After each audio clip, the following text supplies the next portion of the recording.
ஓம் வெற்றி ஜோதிடம் மூலியமாக அனைவருக்கும் வணக்கம்.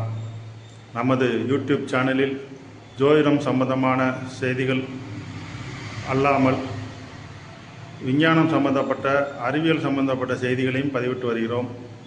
நமது யூடியூப் சேனலை பார்க்கும் அன்பர்கள் நமது சேனலை சப்ஸ்கிரைப் செய்து ஆதரவு தரும்படி தாழ்மையுடன் கேட்டுக்கொள்கிறோம்.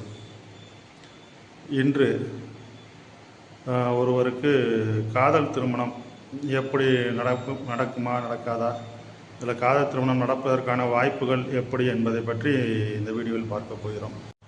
ஜாதகத்தில் லக்னாதிபதி 5ஆம் வீட்டில் இருந்தாலோ அல்லது 5 குடையவர் 7ஆம் வீட்டில் இருந்தாலோ அல்லது 7, 5 குடைய அதிபதிகள் ஒன்றாக இணைந்திருந்தாலோ அந்த ஜாதகருக்கு காதல் திருமணம் நடைபெறுவதற்கு வாய்ப்பு இருக்கிறது. வணக்கம்.